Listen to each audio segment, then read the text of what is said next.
Put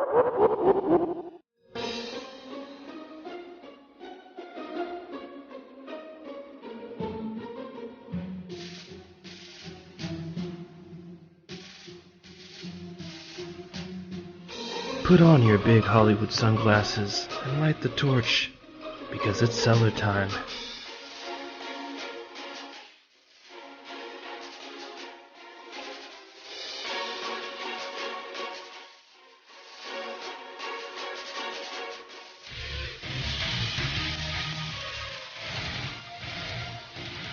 Welcome to the Crack Cellar, as the prophecy was foretold. I'm Two-Spirit Penguin Daniel.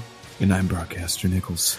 And today we preview CD PROJEKT RED's upcoming video game, Cyberpunk 2077, where he gives a 7/7 to transgenders of all kinds.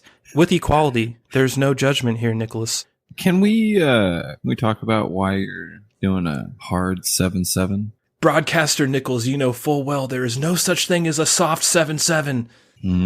I mean, but sure. Speaking of a hard 77, do you believe Cyberpunk 2077 is actually Grand Theft Auto in the future? Yeah, you know what? You're blowing my mind right now. That's wow. How have I never seen that? Broadcaster Nickels, how many hookers will you kill? How many hookers will die to satiate your cyberpunk lust? Well, is it murder if it's digital? Ooh, getting philosophical real early here. Yeah, well, what is life? What is a life? To most people, life is Keanu Reeves. And Keanu Reeves is 100% in this game, as you have seen in the E3 trailer. He is long-haired and ready to do his best impression of the 1 or the 2 or the 3 or whatever he's going to be in this one. Do you think Keanu Reeves is real, or do you think he is an abstract personality inside the mind of our hero, Samurai?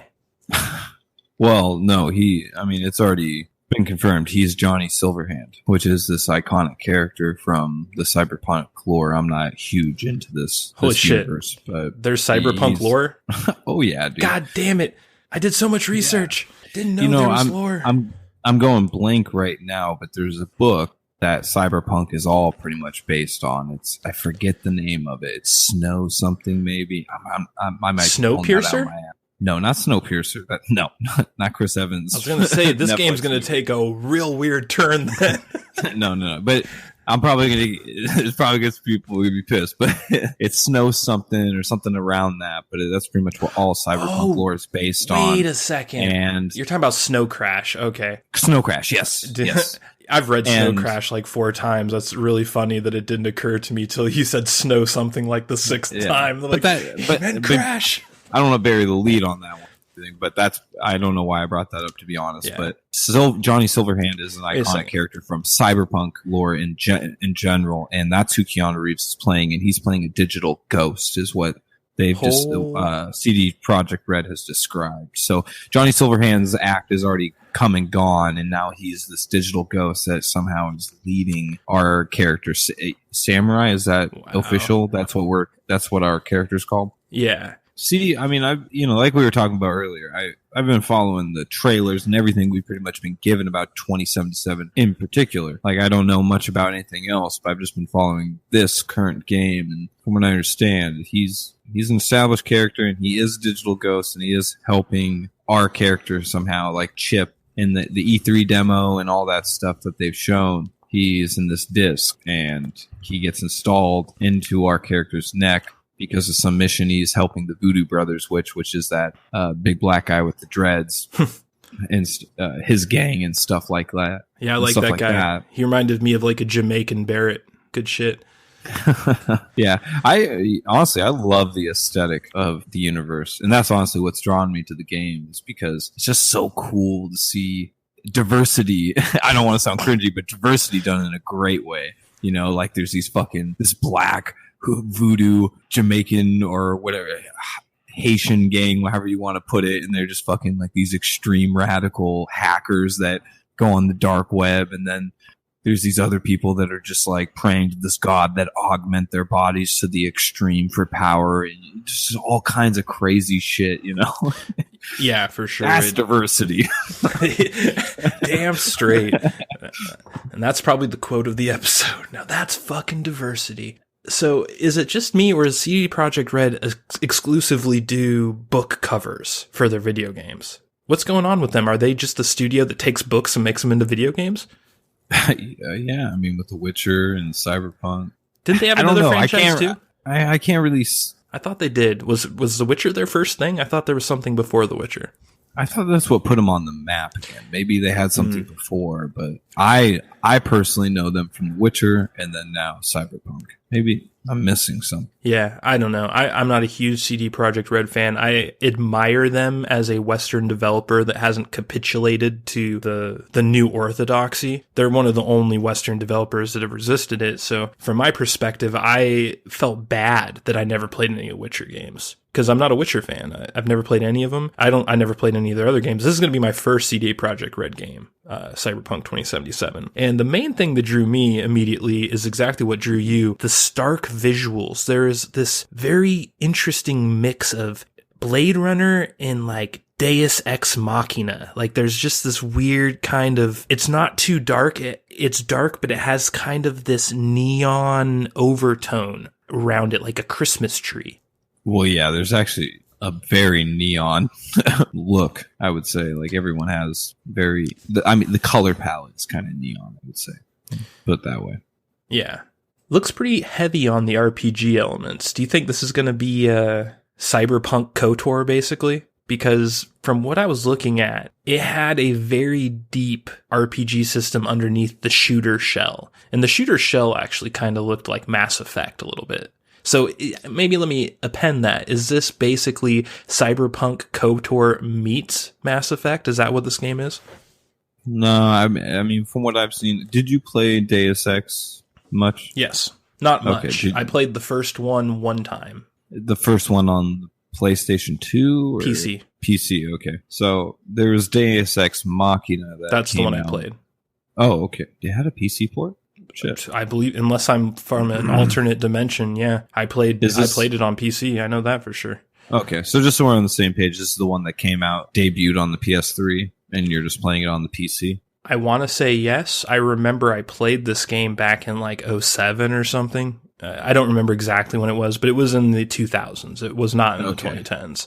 I guess. Okay, so we're not just getting too far away, but that game in particular stands out to me when I'm thinking about Cyberpunk 2077. When I just see it, I'm not saying like the storyline or the depth of it or any way. The look of it immediately looks like Deus Ex Machina to me. Mm-hmm. And the RPG elements too, like you saw the menu, right?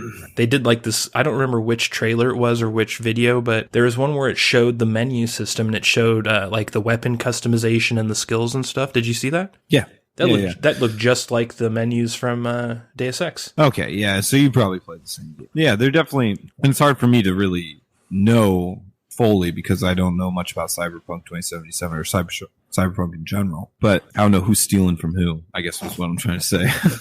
So I don't want to say too much. But yeah, there's definitely some similarities going on there. So overall, do you think it's going to be more shooter than RPG, or do you think it's going to be more RPG than shooter?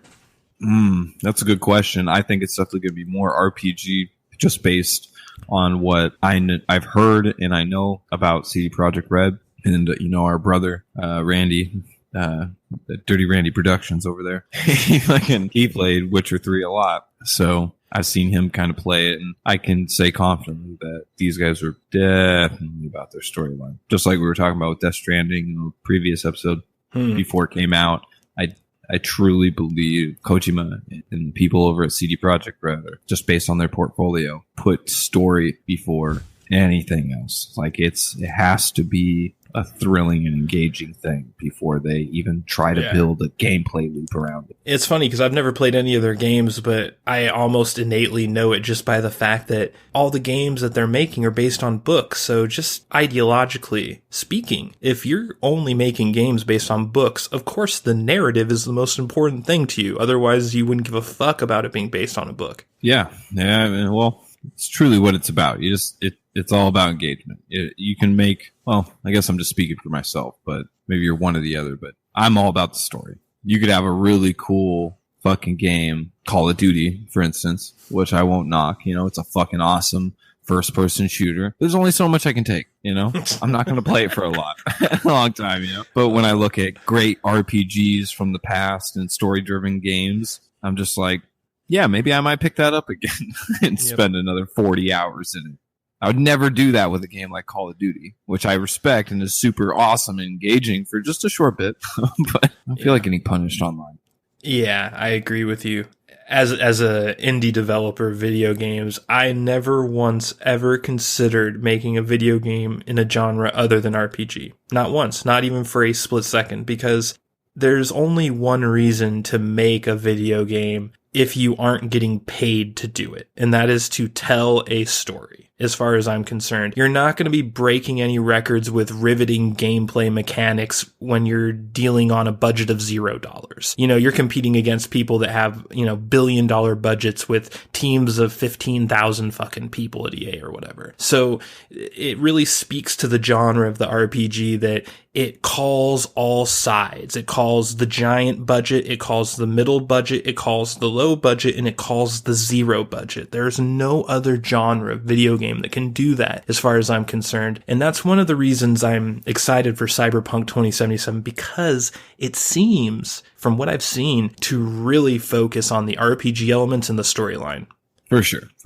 I mean, just based on what we've seen so far, if you can just extrapolate those little bits we've gotten into 30 or how many hours of gameplay they've guaranteed with this game, which I don't think they've put out there yet, but maybe they have. But I mean, that's just average. Let's just put it that way.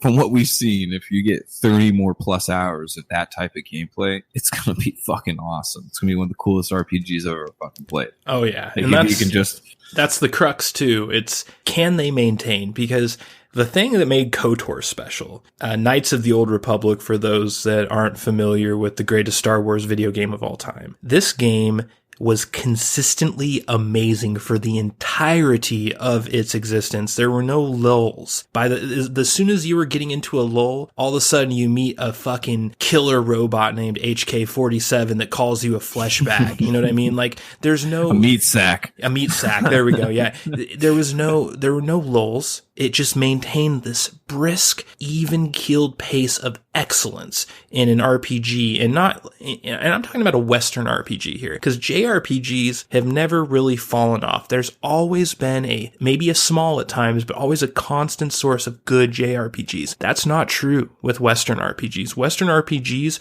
are so hit or miss, and one of the things that KOTOR did is it said, you know what? Maybe we don't have the most perfect battle system. Maybe we don't have the best graphics, but we are going to make the most deep, riveting gameplay to go with one of the best Star Wars storylines you've ever read or listened to. We're going to put it together in the year 2005, or I don't even remember. It was a long time ago. This game rocked your socks off as a Western RPG fan, and there hasn't been too much since then. There's been some here and there, but nothing that touched the original KOTOR. And I'm really hoping that Cyberpunk 2077 is that game that's going to kind of bring that torch back. For sure. I mean, I can only hope that type of thing happens every time a big title that I'm interested in comes out, and then usually falls flat because we live in the darkest timeline. You know, I don't know, man. Keanu Reeves is starring in this game, so some might say this is the brightest timeline. No, dude. It'd be like Nicolas Cage in Call of Duty. Have you seen the newest picture of him with Bill and Ted? Oh, he's shaved. It's like his shield has been fucking taken from him, dude. You can just see him. You're like, whoa, Keanu Reeves is old. Wow. Isn't it funny how when you're younger, the beard makes you look older, but as you get older, the beard makes you look younger? It's such a weird pendulum shift. Yeah, that's what you call a double-edged sword. But getting back to the main character, is he a bad guy? Because from what I've gleaned from the trailer, it seems like this game starts with him trying to pull off a robbery, right? And then he gets shot at, and his brother gets shot in the getaway car, right? Do you think that he's a bad guy? Is this going to be kind of an anti-hero storyline? Maybe something around that. I can imagine it's going to be like they were put in a bad position, you know, and it was going to be their last heist, and then they were going to get out of it, or something around the lines, and try to portray both of them as like good people is what I'm trying to say. and it just went bad. Or maybe I could be totally wrong and they're just terrible people and you just go from there. We can't really tell, but it's probably, I mean, I imagine they're going to try to craft the main character's storyline in a way so you can, get behind it, feel good about their journey. Yeah. I have a weird feeling this is going to be one of those games with very agnostic characters where there really are no good guys or bad guys. It's just going to be like, from your perspective, maybe someone is edging on good and someone's edging on bad, but maybe the next guy over thinks it's the opposite. Maybe, actually, now that I'm thinking about it, there actually might be a morality system in this game. I'm not quite sure. That's an interesting point because that's another thing that made KOTOR special. And it hasn't really been present in a lot of modern RPGs. I haven't seen a morality system in anything other than BioWare RPGs, right? They've kind of just held that flag. And BioWare RPGs just went so far downhill that even I stopped playing them around Mass Effect 2. Like, I couldn't, Old Republic Online and Mass Effect 2, those were the last BioWare games that I could get behind. Since then, I feel like it's just been a litany of garbage.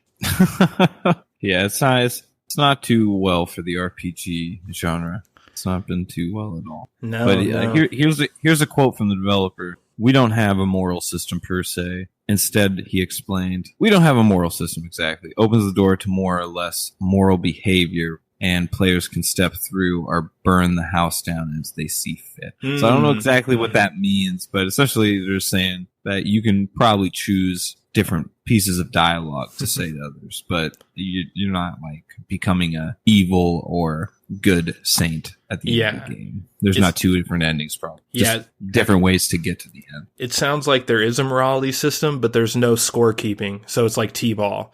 You get to play the game, but no one's keeping score. I think that's what they're kind of saying with that. So probably no alternate ending based off good or evil is what I would glean from that quote. Yeah. God, I'm just looking at pictures. This game looks so dope. It does. The visuals are so striking. You get that feeling.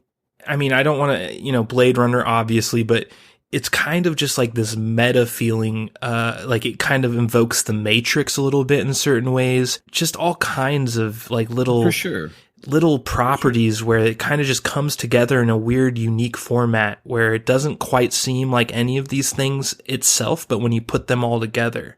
Well, yeah, for sure. The thing about Cyberpunk is, this is what I'm slowly appreciating about the IP in general, is that Cyberpunk is the beginning of everything sci-fi in a way we love. Like anything you can really imagine about the sci-fi genre has kind of been picked apart by Cyberpunk in this book called Snow Crash. He kind of whoever wrote that book. I mean, I'm kind of ignorant. It's just like this bedrock, this foundation of material that people just kind of copy off of, And so when you see a game like 2077 kind of rise, you look and you appreciate the aesthetic and all that stuff about the game. You're just like, it's because you see so much more things you love in that game, like you said, the Matrix. I'm kind of going blank here, but there's so many other things you can kind of pull when you look at that game. And even if you don't know much about it, you're just like, damn, this game just looks dope. I don't know why, but I see Deus Ex, I see Matrix, I see a little bit even of Final Fantasy in it, Yeah, I can not see like that. all Final Fantasies, but like Final Fantasy 15 and 7 definitely, like 7 definitely pulled some cyberpunk aesthetics into it. Like that's kind of what made it. Midgar is it's the name of a realm in Norse mythology, but it's also this dark noir cyberpunk steampunk type city in Final Fantasy 7. Yeah. What do you think about because this game was kind of being heralded as a game that carries the torch for people that aren't so keen on the politically correct culture that's going on in Western video game development. And right on like kind of the cusp of this hitting a fever pitch, this mentality, all of a sudden they decided to remove gender from character creation. What do you make of that decision? And do you actually think that that's a move in the direction of political correctness, or do you think maybe there's more to it than that? Well, I'm going to give you a double yes, because I always firmly believe, put tinfoil hat on now, that there's always more to the situation that people are not seeing. And yes, that it was definitely about bending the knee and doing political, adhering to the political correctness. So you do believe that with that move, CD Projekt Red was kowtowing to the SJWs? I don't know, man. It's nowadays it's so hard to like really tell. Like there might have been. Yeah, I guess the answer is yes, definitely yes. But it could have also been impacting them heavily financially if they didn't do it otherwise.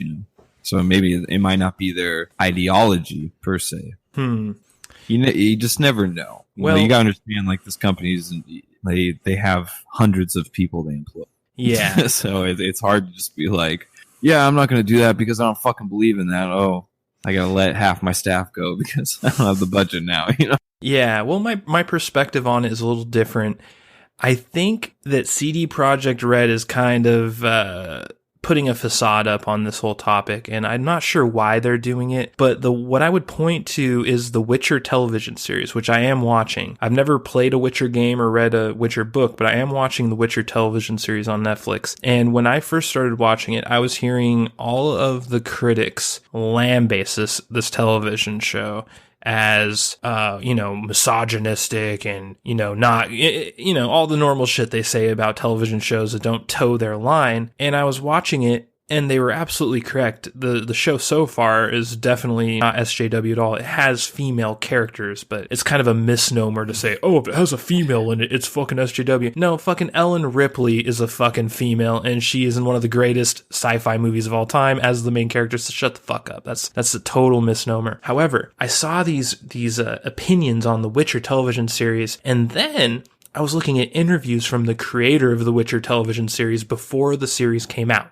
This guy totally bluffed the media. He played the role of the good SJW series creator so well. Every interview he did, he's like, oh yeah, we're going to be more inclusive. He said all the right things. We're going to, this is more about the girls than the Witcher himself, whatever his name is. And when I was reading this, I'm just like, wait a second, this guy fucking gaslit these fuckers. Because it's not. I'm watching it, and it is definitely about The Witcher. The girls are there, but they're side characters, kind of like Game of Thrones. How Game of Thrones, has certain characters it focuses on, and then it has a bunch of orbiting beta characters, which in this case are the girls. There's nothing about what he said in these interviews that's actually true. And then when you see that, you can kind of be like, well, wait a second. So CD Projekt Red already has a reputation for not towing this line with The Witcher. The Witcher series comes out. They say it's going to be kind of towing the line, but it doesn't. Now Cyberpunk 2077's coming out. The same bullshit complaints come out, and they immediately, so quickly, Broadcaster Nickels, so quickly, they came out, or we're removing the gender option. We agree with you. There should be no genders. And I'm just like, wait a second. Is this the same thing that this fucking dude who made the Witcher TV series is doing? Throwing out this little red herring to satisfy these people, and then the game comes out, and you have big-breasted women with tits hanging out everywhere in the game. Yeah, you might actually be onto something. It could be the idea.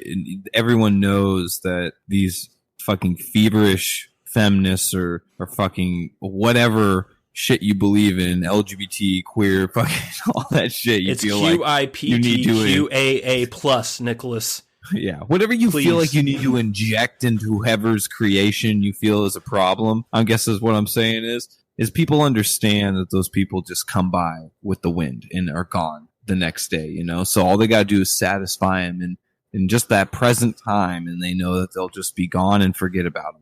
So I could see that. Be like, don't worry, we changed the fucking gender. We just chill the fuck out. And everyone's like, all right, Cyberpunk's cool. All right, bye. I imagine that's kind of like probably what was going on. If they were big brain, 200 IQ level type shit. Right. What I'm saying. Right. And it's a track record now. I'm not really involved with this developer or most of its stuff, but from my limited involvement, I'm seeing this track record emerge where they kind of play the media for fools a little bit. And I really admire it on a base level, unless I'm misinterpreting it. But I don't think I am. I have a feeling that when Cyberpunk 2077 comes out, the very first thing that's going to happen is there's going to be some issue where the transgenders come out and just lambaste this game because of some egregious sin they've committed against the trans movement, despite the fact that they threw this little dog bone out super early to appease the media to calm them down so they wouldn't hang them on the cross during development. Yeah, I mean, I agree. That's exactly what I'm talking about. Well, so yeah, overall, I think I'm really excited for this game. It's really a damn shame that it's coming out so close to FF7. I feel kind of like FF7 is going to take over my life and it's going to adversely affect my enjoyment of Cyberpunk, but oh, maybe not. They're about a month apart, so it's not too bad. But either way, this is going to be a really good winter gaming season. I don't know if I'm going to actually play Final Fantasy VII immediately, so... Shut your dirty fucking mouth, Broadcaster Nickels. I think so. You do not I might mean actually that. play Cyberpunk 2077 before I play Final Fantasy. I think Cyberpunk comes out a month after, so if that's true, then I disown you completely. I'll see how the evidence unfolds with that game, because I don't fully, as you know, endorse it yet. Well, I do. I actually think it's going to be fucking amazing, but I also think Cyberpunk 2077 is going to be amazing, and I think this is going to be kind of like that year where Bloodborne and Persona 5 came out within like 8 months of each other or something like that. Shut your mouth. Like, you brought that up for a particular reason. I feel triggered. It's going to be like that. It's going to be like this burst of really good games, and I'm really excited about it. I don't really see the danger of this game being corrupted. Just the track record of this developer, one of the last good Western developers left standing. I just get a good vibe from it. I get the feeling that it's going to be one of those games where, even though it has some hype, especially because God Emperor Keanu Reeves is in it as probably a main character, I'm assuming he's going to be in this game a lot. That's my assumption. I could be totally wrong about that. But just the way that he kind of makes himself appear and we got a city to burn down, it just gives me a feeling that he's like your partner in crime. And this is going to be some good stuff. As a huge Keanu Reeves fan, and a huge Cyberpunk fan, and apparently a huge fan of the book that this game is based off of that I did not know till we started this podcast, I am extremely excited for this game. How about you? Oh, for sure. I just love the Cyberpunk aesthetic. Like I said, it's just a super cool universe, and I can't wait to actually see the first actual game I'm interested in unfold, because it's an actual RPG, like a true RPG that's going to take several hours to beat in its entirety. It doesn't come along every year. Yeah. All right. Well, it looks like we are both pretty excited about this game, and we will be reviewing it probably May-ish, I'm guessing, probably middle 2020. So look forward to our review on it then. Yeah, that fat nickel review. And we're back for our review of Star Wars: Rise of Skywalker. Or as I like to call it, Star Wars: The Vanishing of Rose Tico. As with all of our reviews here at the Crack Cellar, there are lots and lots of spoilers coming at you, so if you haven't seen this movie yet, you should probably pause right now, go watch it, and come back to us later. That being said, Broadcaster Nickels, Darth Ray was a bust. That's still banging. I'd do a threesome with Light Side Ray and Dark Side Ray right now. Sign me up. So what were your general impressions of this movie? Because this is an enigmatic fucking movie in the year 2019, isn't it? Because on one hand, you have the critics that hate it, and on the other hand, the fandom menace, which I'm not sure if you know I think you know what I'm talking about when I say the fandom menace, right?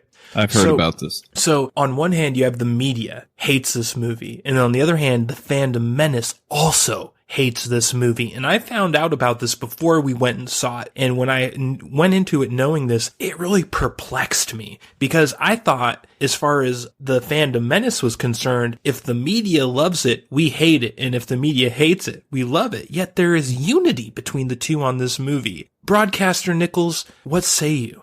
Yeah, it confounds me as well, because I went in there with very low expectations because, I liked The Force Awakens. It was all right. I don't think it was groundbreaking by any means. It gave some pretty cool visuals. It didn't piss me off. It was What one a great thumb up. review. You know, it didn't piss me off.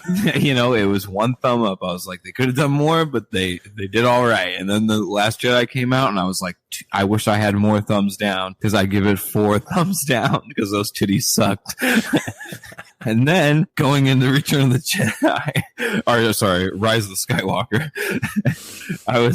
I was just like, here we go. This is going to be terrible. And it was awesome. It was my favorite episode of the new trilogy. Like, I thought they didn't do a lot of new stuff. J.J. Abrams was definitely trying to keep it true as much as he could while trying to wrap up everyone's storyline. But what he did extra was just so well. It left me begging for more, you know, like all of a sudden Poe was an interesting character.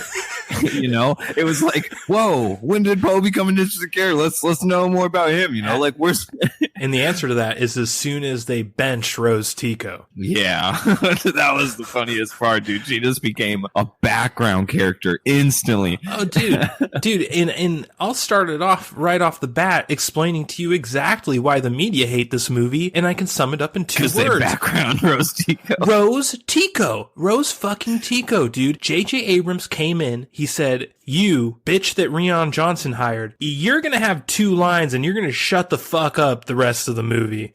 And that's exactly what happened. And Rose Tico was the darling of the media as far as The Last Jedi went. And she was like their fucking Jesus figure as far as their defense of that movie was. And for him to bench her like that, and he did, dude. She showed up like 3 times and there were audible groans in the theater all 3 times that she showed up. But it turned into delight because she would disappear 30 seconds later for like an hour, and you're just like, thank you, J.J. Abrams, thank you. It's so funny because she is like the Jar Jar Binks of the new trilogy now. Like, it was funny when she showed up and the audience and the crowd was just like, so you can just hear it. Oh yeah. It was good. It was a great decision. I think that Rose Tico's absence, or not absence, but like wallpaper status in this movie helped it so much. It freed Finn from being the boring piece of shit character he was in Last Jedi, and it let this air breathe over the movie. You weren't sitting there holding your breath because you're waiting for Rose Tico's lame one-liner or Admiral Holdo's little, let me tell you, hotshot, why I'm the band, and I don't need to tell you our strategic plan so that the whole plot of this movie is ruined because I just decided I didn't want to talk to you, my leading pilot in general, or whatever the fuck you are. You know, it's just like, there were so many bad decisions in Last Jedi, and I feel like in Rise of Skywalker, there were so many good decisions, and it's not getting enough credit for it, not from either side. And for the media side, we just dissected it right there. It's all because we got rid of Rose Tico. Admiral Holdo's dead, obviously, so she wasn't there to stink up the joint. Surprisingly, Carrie Fisher's posthumous role was very brief, very poignant, and not at all as weird as I thought it'd be. I was kind of expecting Carrie Fisher to be CG'd, kind of like Moff Tarkin was in Rogue One, but it was very natural. It looked like she shot them all in real life before she died. Do you think she did, or do you think there was some CG trickery there? I'm pretty damn sure they were all from past shoots. So it was actually real footage they had. They just kind of like made the best of, essentially. I don't know how they did it, but that was definitely Carrie Fisher. That wasn't CGI to fake Carrie Fisher by any means. If that's true, that is a stunning indictment on Rian Johnson, on a man who didn't need any more indictments, but he just got one. If that's true, you know what that means, Broadcaster Nickels? That means that they had the character building arc for Rey that everyone has asked for. So everyone that calls her a Mary Sue, that says, hey, she can do all this shit. She hasn't trained at all. Why can she do all this stuff? They had the shots in Last Jedi with Princess Leia, training her, explaining exactly what they wanted, and they cut it for what? The fucking SJW planet with the casino? Is that what they cut it for?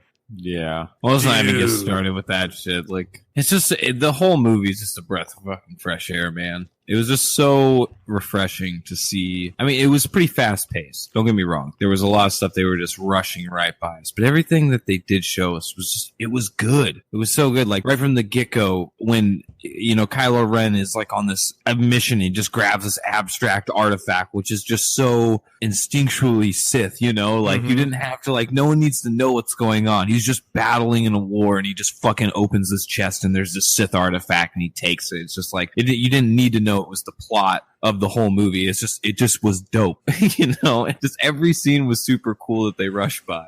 And like I said, Poe's storyline and them falling into the pit and the whole snake thing and finding the artifact. It was just, all of it was rushed by, but it was super dope. It was super dope. And it just left you begging for more. Like, I want to see Finn now that they've actually established Finn being force sensitive, you know, and they Rey even threw the lightsaber to him and he used it for a second in the movie. It just was like, dude, that was a nice touch. Why haven't we seen Finn? Like, we saw him in The Force Awakens, but like, they need to elaborate on this shit. And I'm not saying that's a knock on the movie. I'm just saying, like, it actually left me wanting that all of a sudden. I was just like, in Last Jedi, I was just like, man, all these characters fucking suck and they're done. You know, like, for sure. He revived them all. You're waiting for Last Jedi to end, and with this movie, you were hoping it would never end. This was such a weird movie because I did not like The Force Awakens very much when I first saw it in the theater. I've warmed up to it a little bit since, but I still don't like it that much. I like it way more than Last Jedi, but I still think it's like one of the worst Star Wars movies. And then you get Last Jedi and it is the worst Star Wars movie. And then you get to this where in the past, you're just like, okay, I hope it's over. I gotta take a piss. Can we just get this? Let's move it along. Yada, yada, yada. This movie, I was sitting there just staring at it, just like, I want to see the next scene. Scene's over. Want to see the next scene. Scene's over. I never ceased involvement in this movie. It never lost me at any point until the very end. But I don't want to start shitting on this movie yet, so let's go back to the beginning. That opening scene with Kylo Ren is one of my favorite things in Star Wars history. I put it up there with the Darth Maul versus Qui-Gon Jinn Obi-Wan fight in the prequels, and I put it up there with the Darth Vader versus Luke Skywalker fight in Empire and in Last Jedi. I put it up there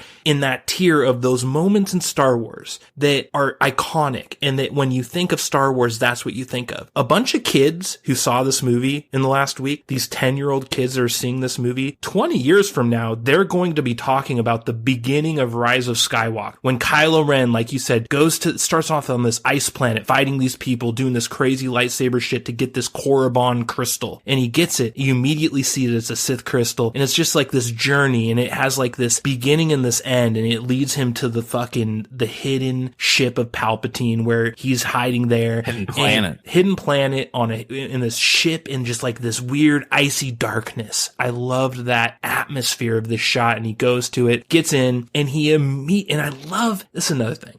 I'm going to kind of fanboy out about this movie because I really do love this movie. And it's funny because a lot of the people I agree with on the internet do not like this movie. I know, it's crazy. This is one of the weirdest reviews I think I'll ever do on this podcast because I think I think both of us do, but we'll see, against the grain of everyone I usually agree with on the internet about movies. He immediately goes into this ship and he sees a bunch of Snoke clones. And as a Destiny 2 fan, I immediately said, oh fuck, it's Callus. Snoke was Callus. You guys just got a bunch of fucking clones sitting in this thing, and as soon as you kill one, another one shows up to train another Sith apprentice. I was like fucking stoked about that. What a great fucking story plot, and a great way to explain one of my least favorite parts about Last Jedi. The fact that Snoke got taken out like a bitch. Snoke got taken out more of a bitch than Hux did. And Hux is bitch number 1 in the Disney trilogy. Also, such a fitting. Oh God, I don't want to ruin your point, but yeah, I loved how he was taken out.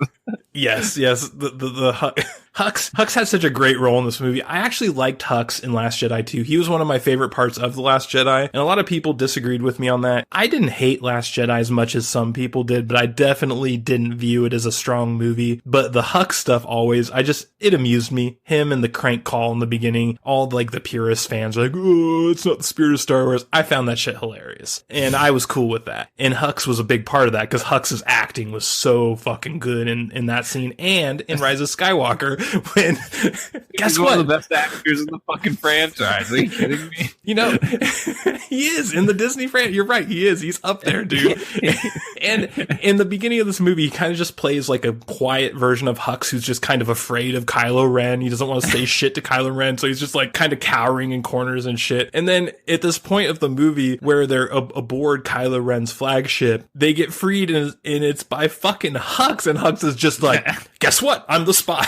It is like one of the funniest moments in the entire trilogy. I laughed so hard on that moment, and it was so perfect because right after that, he's like, "Hey Finn, shoot me in the shoulder so this looks real," which is the dumbest. Everyone knows that's what you do when you betray someone. You're like, "Hey, stab me," or punch me or whatever. And so he fucking shoots him in the leg instead, and fucking he goes. He's like, "Yes, they overpowered me," and blah blah blah blah blah, and. The dude just turns around. He's like, "Oh, is that right?" And just turns around and fucking shoots him in the chest and fucking murders his ass. It says, "We found the traitor." That was pure writing gold. That is one of those scenes where I think this movie does not get enough credit from certain parts of the fan base. I think that The Last Jedi was so bad that it has installed a blind rage into a certain sect of the fan base. And I think this rage has shielded them from appreciating some of the finer points of Rise of Skywalker, that being one of them. Well, most definitely. And it's not like total blind rage. Like J.J. Abrams has a history of, fucking up some beloved franchises, but he did really fucking well with this movie, especially with how bad it went after his absence, so the franchise is it's just turned around for me with this episode. I had no faith in Star Wars anymore. And then after Rise of Skywalker, I'm just like, now I want there to be, them to make a new trilogy. Yeah, I'm going to slightly disagree with you there. The Mandalorian changed my opinion on what Star Wars can be under Disney because The Mandalorian's fucking amazing.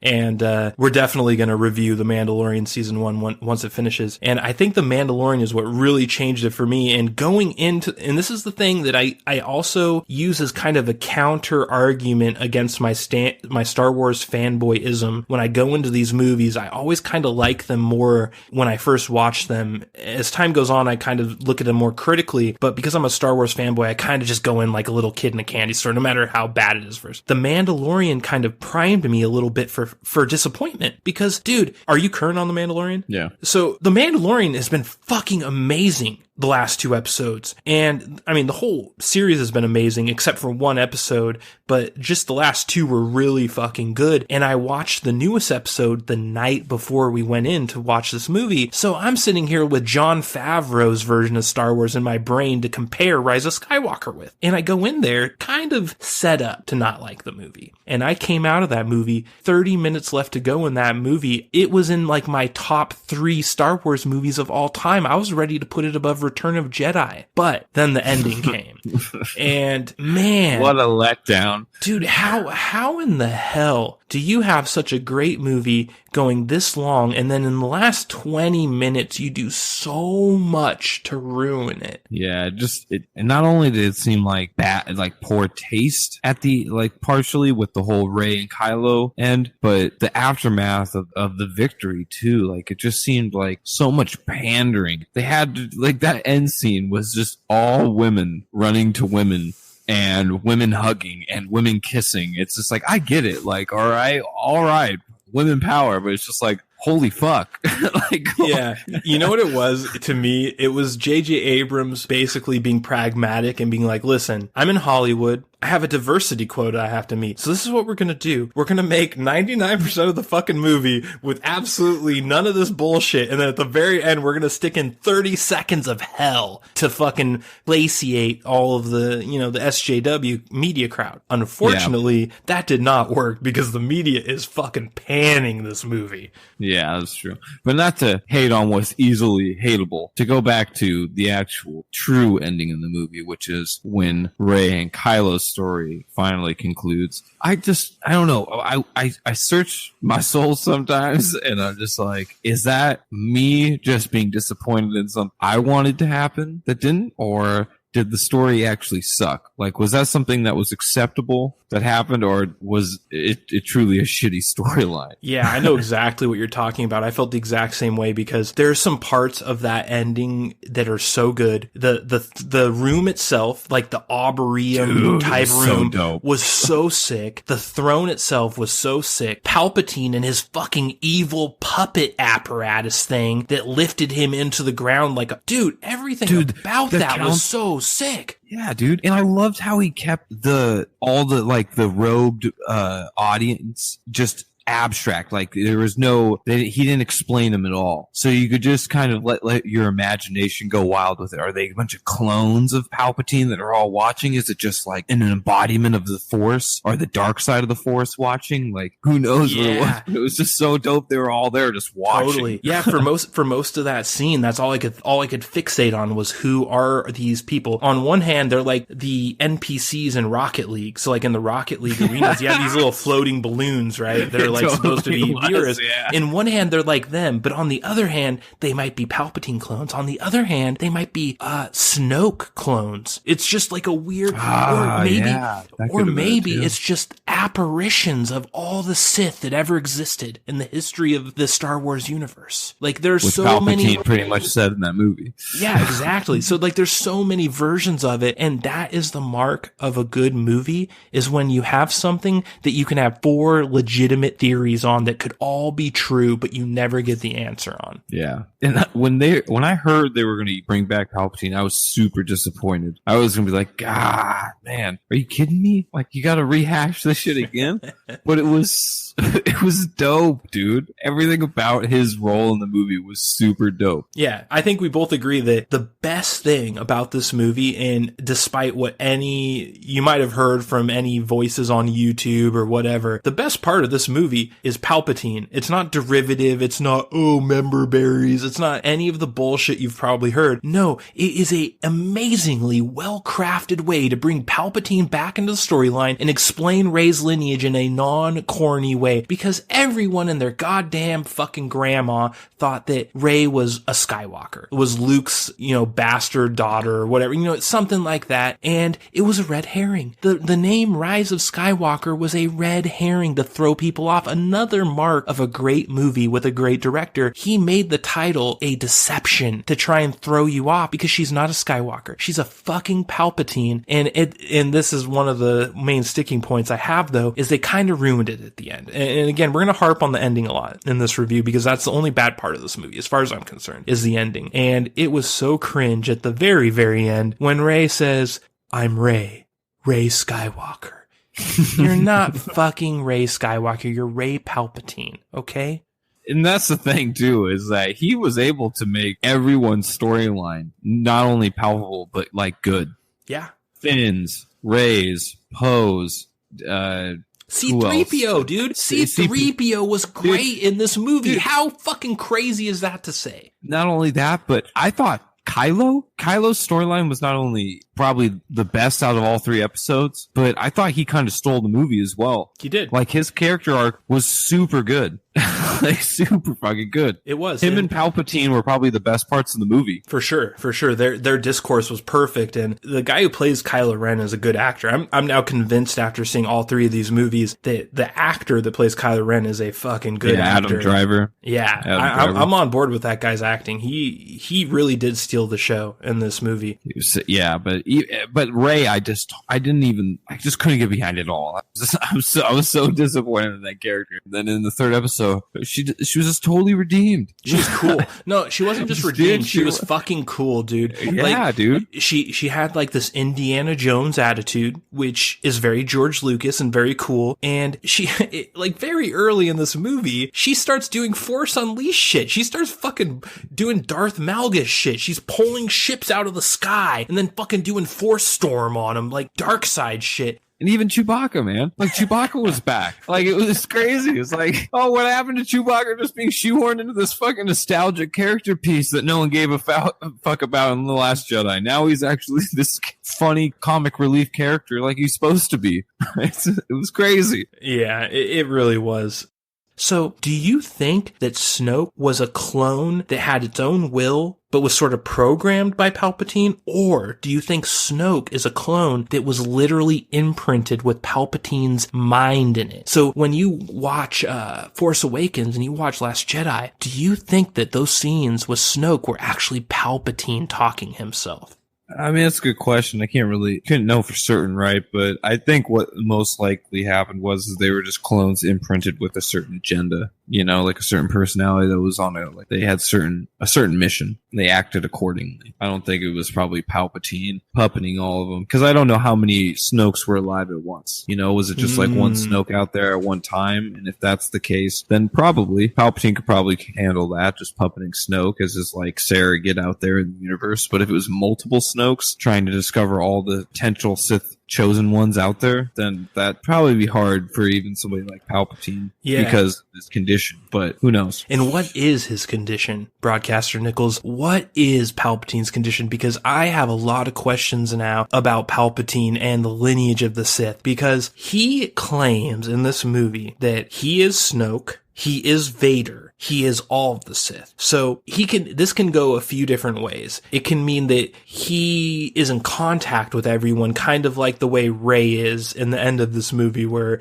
all of the Jedi start calling out to her at the end, which, as corny as that was, I actually enjoyed it. It was really cool. I thought it was dope. The only thing that could have made it better is if they actually showed the Force ghosts. But, I mean, yeah. Yeah, that would have been cool. But if you think about it in the moment, it would have looked kind of corny. You know how, like... Not if it was like a Castlevania final boss Richter moment where all the ghosts, like, enter him and he's like, empower me!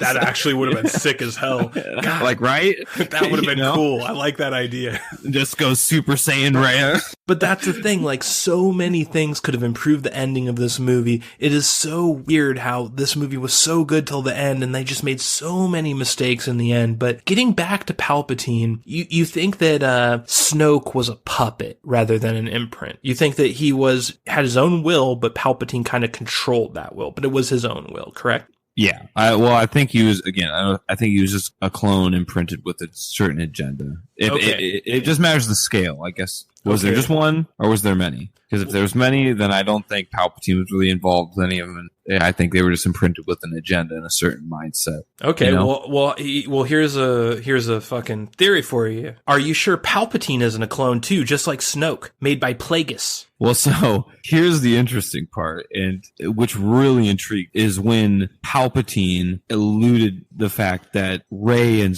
Kylo are this like didact, like they're this two peas in a pod type thing. Like something super rare that was able to restore life. I mean, I don't even know how, it was super weird how they tied that together. It was just out of nowhere. Palpatine was just like, I don't know if it was just this coincidence that he was taking advantage of, or if it was all part of the master plan. And what he was saying was like really what he was trying to achieve this whole time, getting them together so he could revive himself, because it made him really sound like he wanted Rey to strike him down so he could live on in another powerful Force-sensitive person, So when he said that, it immediately goes back to Darth Plagueis and him saying that to Anakin in the first trilogy, the first 3 episodes. And you're just like, wait a minute, and this is a multifaceted answer, but then it makes you think about, is that really Palpatine? Or is this like the embodiment of the dark side? Like that crowd watching the time. What is going on? Why is Palpatine's eyes just whited out? How did he survive? Like, is this just evil incarnate? And that's the feeling I got from it. And that's where I hope J.J. Abrams is taking it, and potentially in the future as well, is that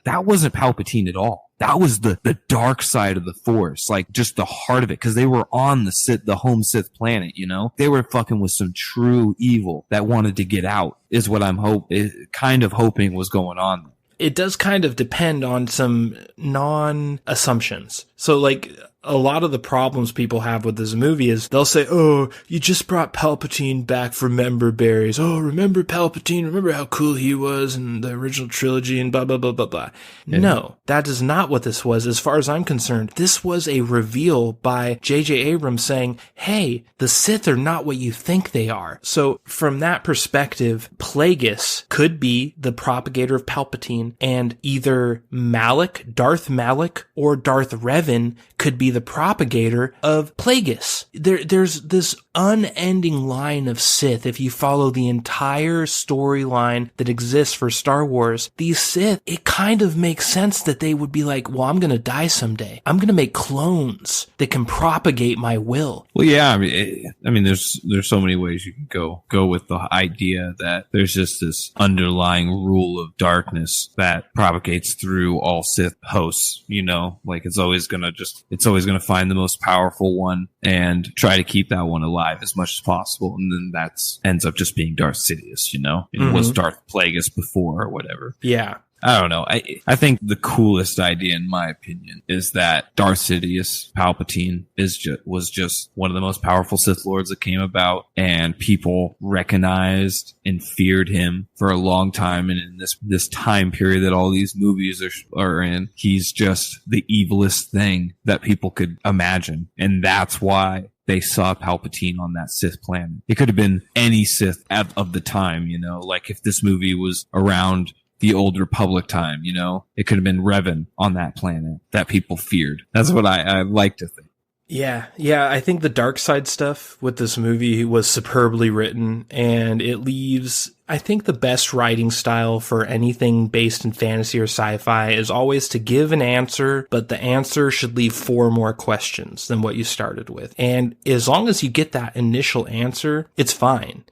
People get pissed when you never give them an answer, period. And that's kind of why The Last Jedi was so hated. It gave you no answers. It gave you a bunch of bullshit and diversity quotas, but there were no answers. The thing with Rise of Skywalker is it gives you some answers, but it leaves you with more questions, like that ending specifically, like we talked about the Arboretum with all those Sith audience members. Who the fuck were they? We're never gonna know. This trilogy's over. They kind of just left that as an open-ended question as a part of this ending, and I kind of admire it. They didn't try and over-explain. They added some really cool fucking shit, and they said, hey, this is what we got, and just go to sleep with this, and this is it. This is over. Next time you watch Star Wars, it's gonna be with Jon Favreau.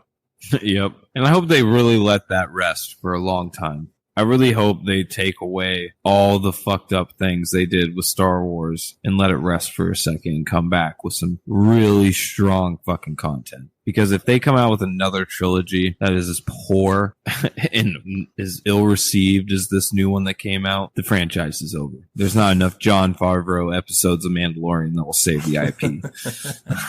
So did you notice any plot holes in this movie? Because I was told that there were a few plot holes in this movie before I went to see it, and I was kind of looking for them the whole time, and I never really found any. Did you, is there a plot hole you found? Like, is there anything that stuck out in your mind? It's like, that doesn't make sense.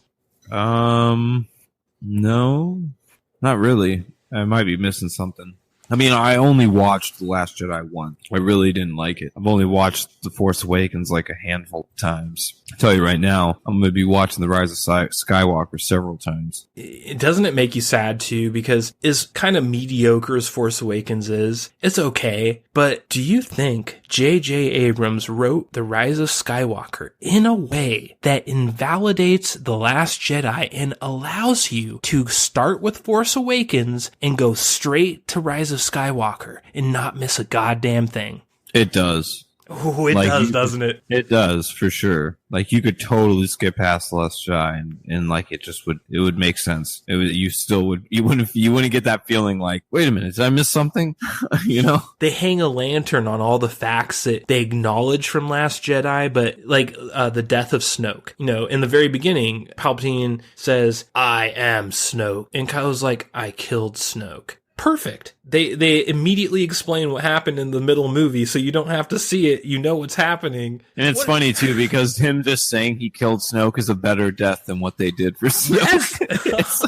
100%. That is so true. But there were a lot of good things about this movie in the beginning, in the middle, but the end, there are some problems with the end.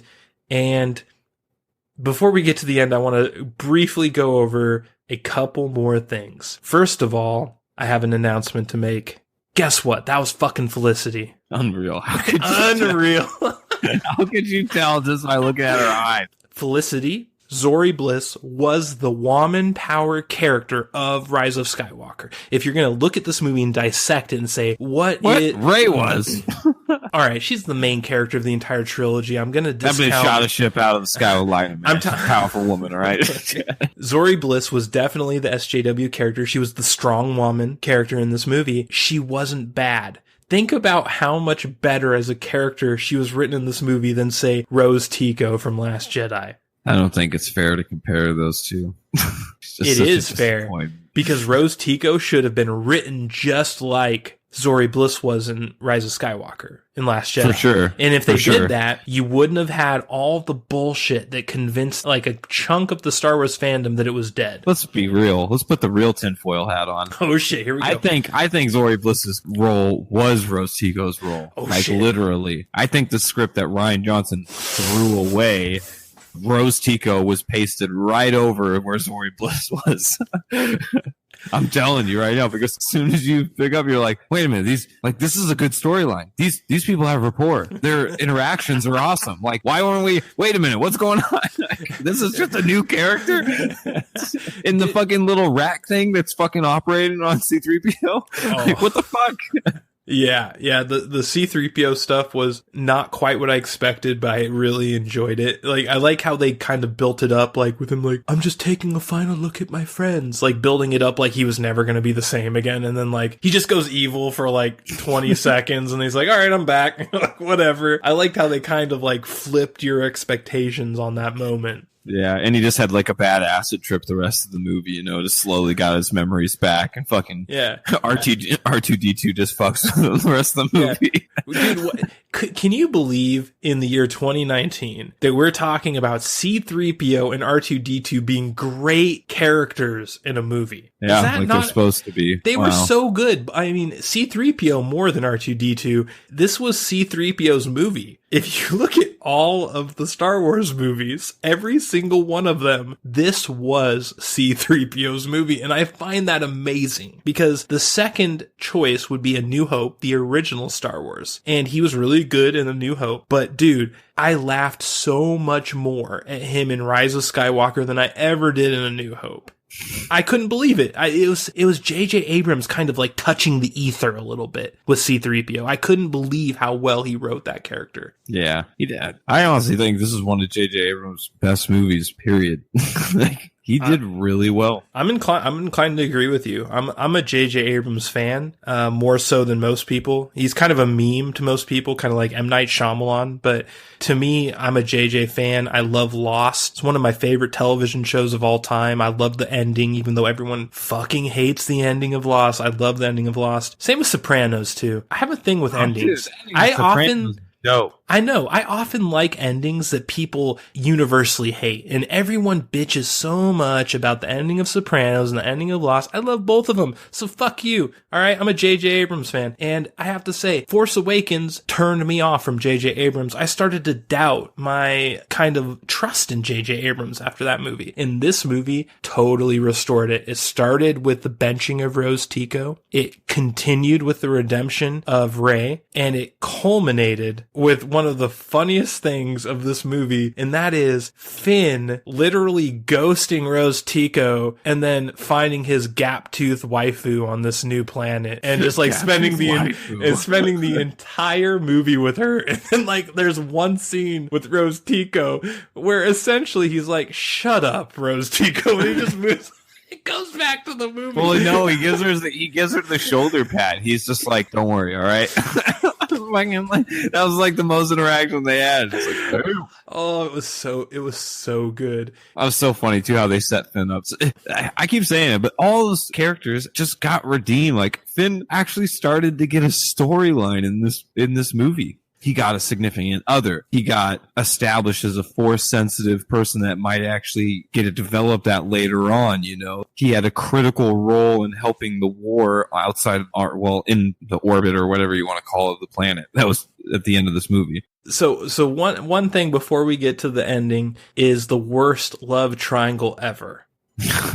Dude, what the fuck was up with this Rey, Finn, Poe Dameron love triangle, dude. It was so weird because, okay, first of all, Rey didn't even meet Poe until like the end. Dude, Rey and Poe weren't even on the fucking radar. Bro. Yeah, dude, there were people like trying to ship Rey and Poe, and it's like, dude, they didn't even meet till the last movie of the goddamn trilogy. What are you talking about? And then with Finn, people they met each other. Either way, they didn't spend a lot of time together, because if I don't remember them meeting, it means they didn't spend too much time. The point is they don't spend too much time together. That's the point.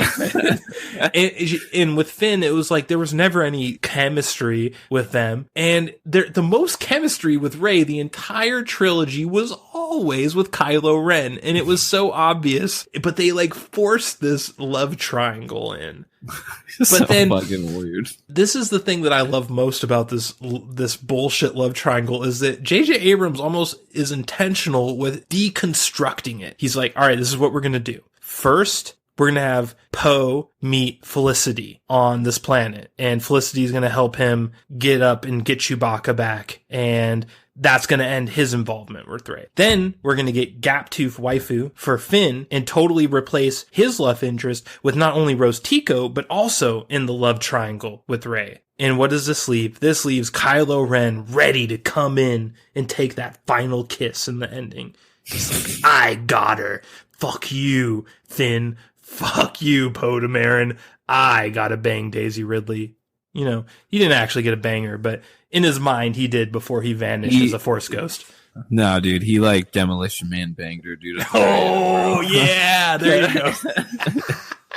That was totally a Demolition Man. He Sandra Bullock that motherfucker. But wasn't it funny, though, how cringy that love triangle was? Almost intentionally. Almost like J.J. Abrams leaned into it. I thought it was hilarious. I thought it was good comedy in the movie. To most people, they actually wanted a real love triangle with those three characters. It's almost like J.J. Abrams knew that, and he inserted a parody love triangle into the movie to piss people off. Can we talk about fucking Finn having mascara on? Like, there was some scenes where like it looked like he was wearing a heavy amount of makeup. It seems kind of weird at a point. Oh, yeah. Kind of looked like a geisha at one point. I was just like, whoa, it's geisha Finn. Oh, yeah. Like a British fuckboy is essentially what they turned Finn into.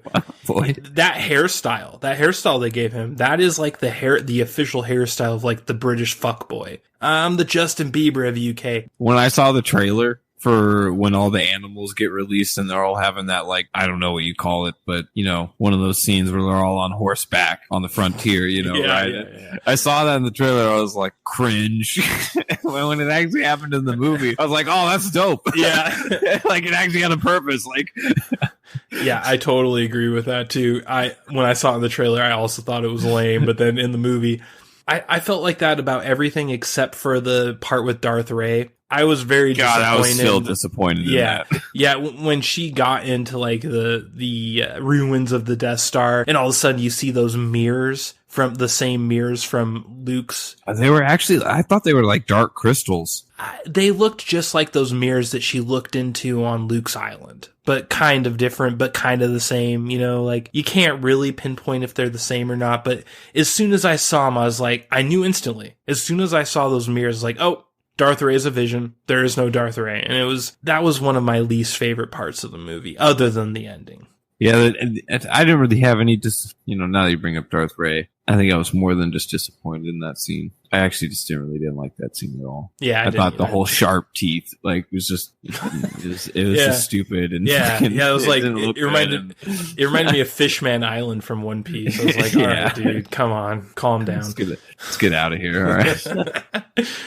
One thing I did like about the ending, though, before we start really tearing apart the ending, is creepy Lando Calrissian. For one thing, yeah, dude, that was awesome. One thing, let's just go over Lando in this movie. He starts out wearing Embo's armor from Clone Wars. I had no idea that Lando Calrissian had a canon storyline with Embo until after I watched this movie and I looked it up, because I was so confused, because when we saw that, I'm like, wait a second, that's Embo. Wait a second, Embo's in this movie? I was so psyched about it. And then he takes his mask off, it's fucking Lando. And I'm like, what the fuck? Apparently, there's a storyline where Lando fucking kills Embo and takes his fucking suit and armor, and they incorporated that shit into the movie, and that's how they introduced Lando. That was a fucking stroke of brilliance. That is such a great way to introduce a legacy character in a non-cringe way, in a surprising way that you don't see coming. Yeah, it was pretty dope. That was something, too, that not a lot of people can appreciate, too, unless you, like, really like Star Wars, you know? Mm-hmm. It's just such a master stroke of saying, all right, we have Lando. Everyone loves him.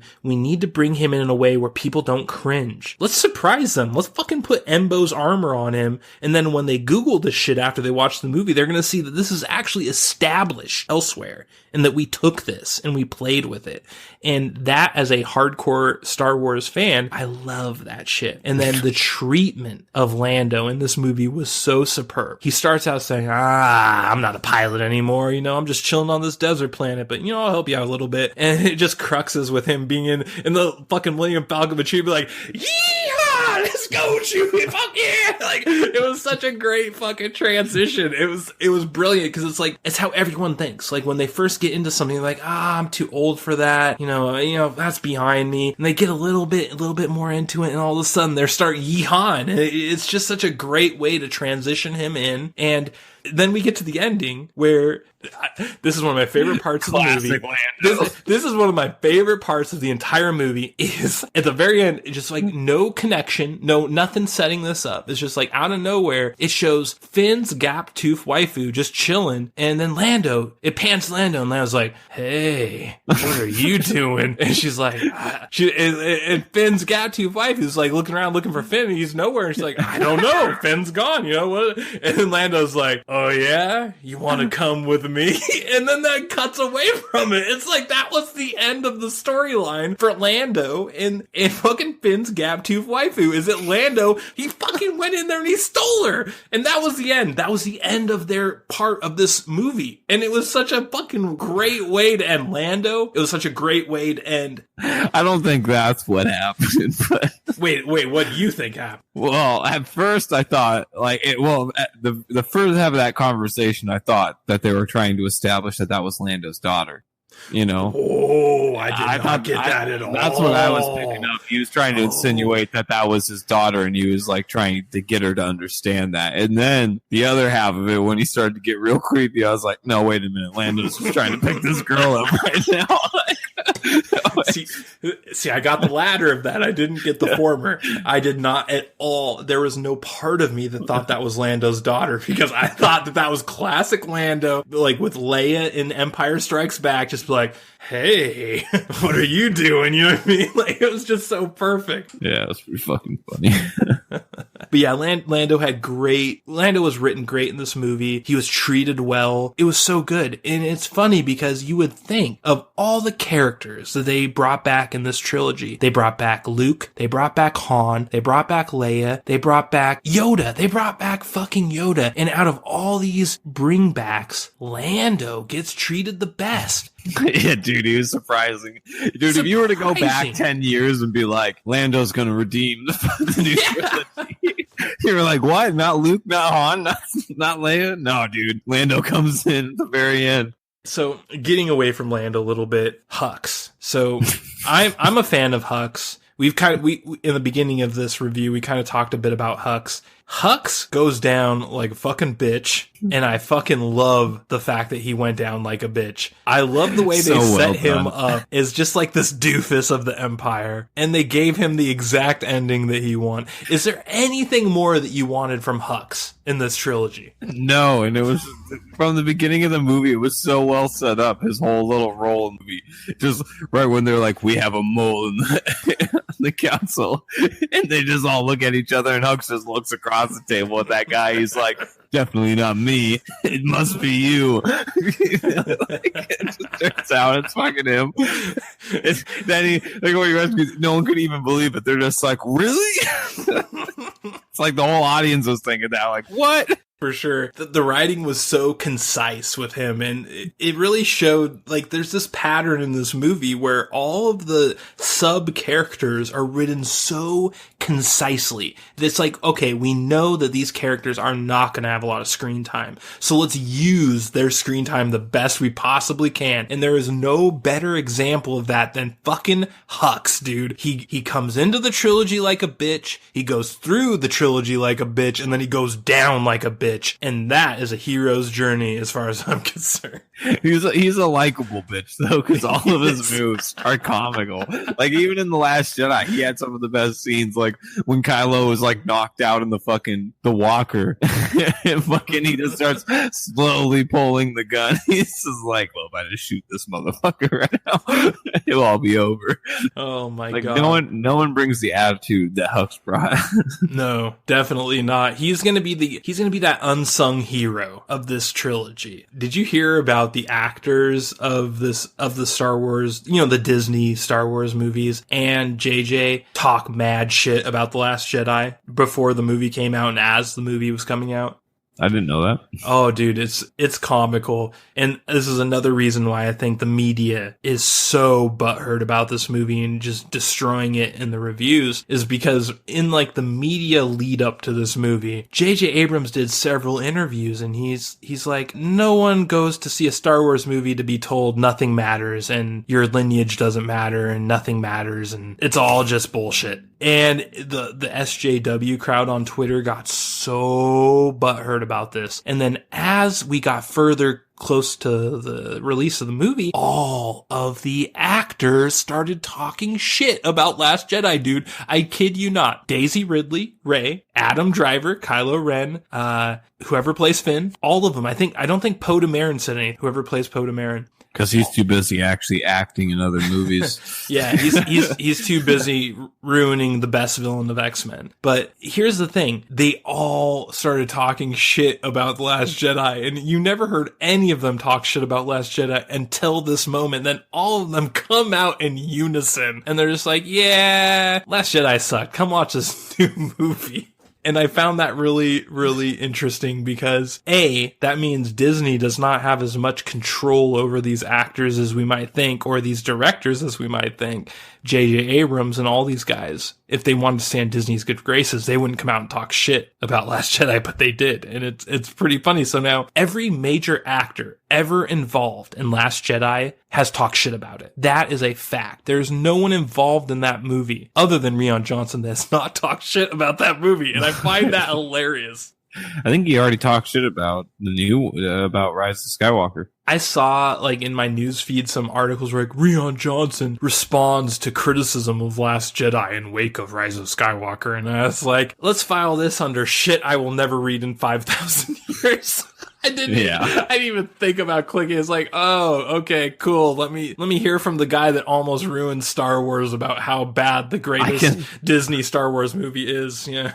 I can sum up the 3 paragraphs you're about to read. Luke Skywalker should be a female. Dum, dum, dum.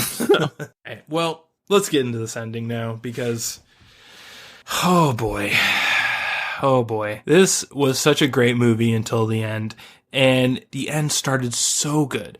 Rey approaches Palpatine. He comes down as the puppet with all the tendrils, the machinery, just kind of puppeting him down. And you're just like, oh, dude, we're about to see Rey go dark side to embrace her grandfather and to fight Kylo Ren as a bad guy with Kylo Ren now as a good guy. It was going to be a total flip, a total 180 on everything that was set up in this trilogy. And it would have been such a great final battle to see, because they had the quote unquote final battle earlier in the movie on the fallen Death Star with the giant waves crashing, and Rey beats Kylo Ren and then she force heals him, and that's the end. And it's kind of like a weird way to end the fight, but then you're like, oh shit, this is setting it up. So Rey, before she goes dark side, heals the dark side guy, who then, once she goes dark side, ends up going light side and kills her. It was gonna be some weird, crazy, poetic shit, and it was gonna set up Kylo Ren as being the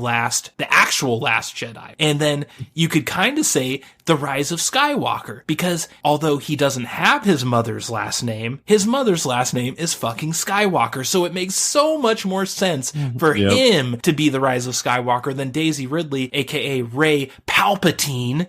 Yeah. But then they're shooting the lightning out. It was just so perfect. It was so perfect. But then the worst possible shit happens. It goes totally predictable. Rey sees through his, strike me down and become the Sith, and, befriends him instead, and then blocks his Force lightning with a lightsaber. That's how Palpatine got disfigured. Remember in episode 3, he deflected Palpatine's Force lightning in the council room. Shit. It melted his face. And in lore, Mace Windu had a very specific lightsaber hilt made, I'm pretty sure, to deflect Force light. So he was actually aware of that type of thing, and he had a lightsaber hilt that was designed. I'm pretty damn sure that was the case. This ending, it did nothing. It totally kowtowed to like the typical ending of like, the good guy wins, the bad guy loses. Put it in Chrono Trigger terms. Palpatine is Lavos, and Kylo Ren is Janice. And guess what happens? Lavos is defeated, and Janice decides, I'm going to become a good guy at the end and save, the day and everything. And I didn't like it. It just was this whole movie was very subversive to my expectations of what this movie was going to be. And then at the very end, it just went total, I saw that coming. The stupid rebel fleet that shows up out of nowhere has to beat the fucking final order of these like 80,000 crazy fucking Star Destroyers with Death Star beams on them. And they just all get taken out by a bunch of fucking heaps of junk. I just really didn't like that. Yeah, it was a big letdown. I mean, just imagine Kylo Ren getting back down the planet, running into the chamber again with his new clothing, looking all light-sided and shit with his new lights, or he doesn't even have a lightsaber yet because he doesn't get it transferred by Rey to him yet. But think about that whole scene plays out the same way, he runs into the Knights of Ren, and Rey's still good, and they get that Force connection. She transfers the lightsaber to him. He strikes down all the fucking Knights of Ren, and he comes around the corner to go help Rey strike down Palpatine, but Rey already does it, right? And then he turns the corner and just sees like fucking Rey becoming corrupt with the dark side of the Force, and it's just a final battle between those two because it'd be so fucking emotional. Yep. It's like it would have been so good. It just doesn't happen, and you get the worst possible ending that could come out of it. How disappointing were the Knights of Ren? When it started the movie out with them, and you're just like, okay, the Knights of Ren are involved in this movie, and they stay involved all the way through, but just in this weird cursory way, and you're expecting, as soon as it gets to the end, where Kylo gets ambushed by them at the very end of that movie, you're like, okay, now we're gonna see the Knights of Ren. They go down just as bad as Hux does. Yeah, and they really missed an opportunity with the Knights of Ren too, because when they went to was it Tatooine they were on? What was that desert planet they were on? It was some other planet. I forget what it was called, but it was not. Yeah, it was a totally different new planet. When they were on that planet, they missed a huge opportunity just to like flesh out the Knights of Ren. Like the Knights of Ren could have hunted all the individual characters down instead of like being stuck in that tunnel where they healed the snake and got the artifact and all that stuff involving like the ship and the Jedi hunter that. And it all seemed like nonsense, and they could have actually filled that all up with fleshing out the Knights of Ren instead. Because J.J. Abrams' own fucking lore, he wrote one of the Knights of Ren as being an artifact collector. Mm-hmm. And what were they hunting for? An artifact. It's just like, why didn't they tie that in? Like, they had to fight one of the Knights of Ren to get that artifact or something, Yeah. There's so many ways you could have fixed this ending. It didn't have to be this way. You had a great ending. You just did. You had a great idea for an ending. I mean, what if it went this way? What if Rey went dark side and then Kylo went dark side too? And they come out together against this rebel fleet, and everyone's like, oh, it's Rey, and Rey's gonna save us. And then Rey and Kylo just destroy them all and take this fleet. There's so New Empire. There's so many excellent ways you could have ended this storyline, but they couldn't resist it. They had to do the typical good guy ending that you see 50 miles coming, and it's just really depressing. The way that Kylo goes down like a bitch, and he does like the little romantic rom-com kiss with Rey. Once it's like, oh, I don't love Finn, I don't love Poe, I love you, Kylo Ren. Kiss, now become a Force ghost. Yeah, it's definitely the biggest letdown after such a great build-up. Yeah, it really was. And then you have like the love triangle reunion at the end where like instead of Poe going for Felicity or instead of Finn going for Gap-Tooth waifu, they all have like this bro hug. Like, is this a parody? Are you trying to fuck with all the people that were butthurt that you didn't ship this character with this character or this character with this character? Because there's so many fans that are just like, oh, Finn should be with Rey. Oh no, Poe should be with Rey. Oh no, Kylo should be with Rey. And who the fuck cares?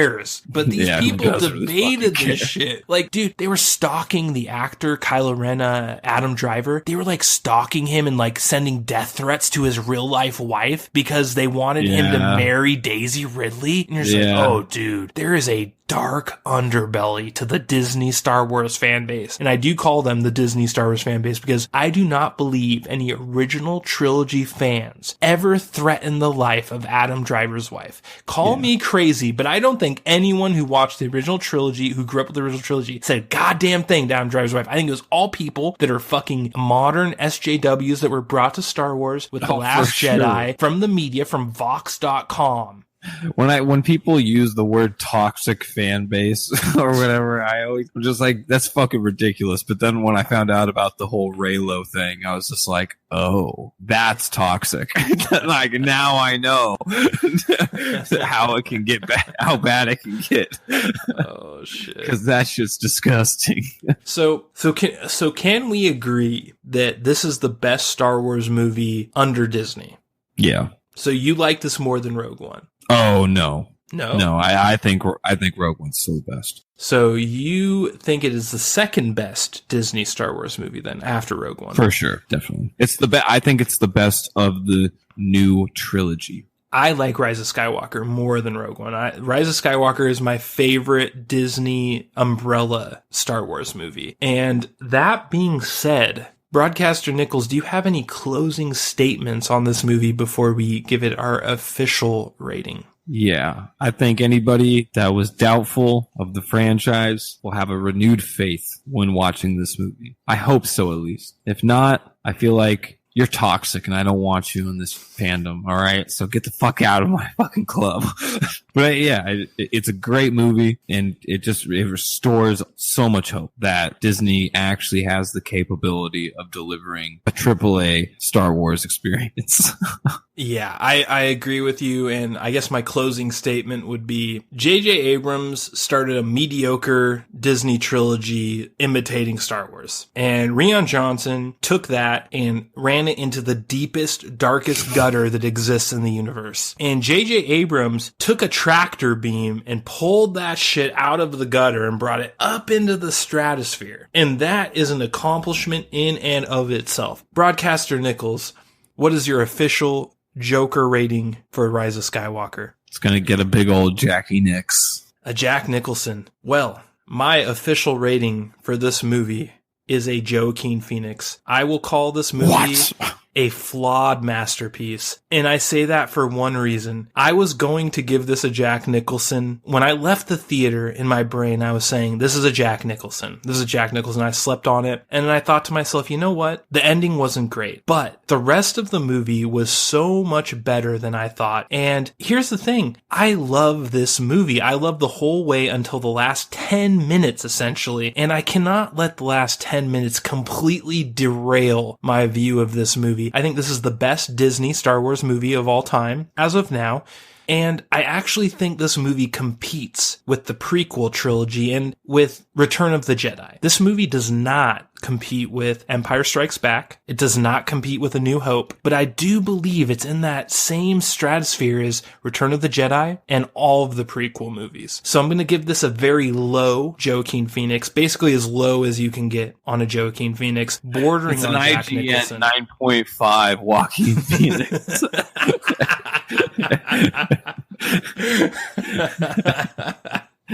And with that, my PSA is, hey, don't listen to the fanboys on the SJW side and don't listen to the fanboys on the Fandom Menace side. Fucking watch this movie if you're a Star Wars fan, because if you are a Star Wars fan and not an agenda-driven zealot on either side, you are going to love this movie. You're not going to love the ending, but you're going to love the movie as a whole. And when you get older and as years go by, I believe that time is going to prove this movie much better. History is going to be kind to this movie so much more than the rest of this trilogy, and it's going to stand out. Yeah, I think when people have the whole box set, you know, and they can digest the trilogy as a whole, this movie is going to stand out. It's going to be well received a lot more than the other two, no doubt. Yeah, for sure. And like I said earlier in this review, there are 10-year-olds that went and saw this movie that in 15 years, they're going to look back on this as one of the greatest cinematic experiences of their lives, because they weren't alive for the prequels. They weren't alive for the original trilogy. They were alive for Disney's interpretation of Star Wars. And there's only one movie in this catalog, in my opinion, that gives the grandiose feel of Star Wars that excited me as a child when I watched it over and over and over again, and it is Rise of Skywalker. So with that, we will close this out. The cellar doors close. Rose Tico, what good is a phone call if you don't have a mouth to speak? I love that fucking meme.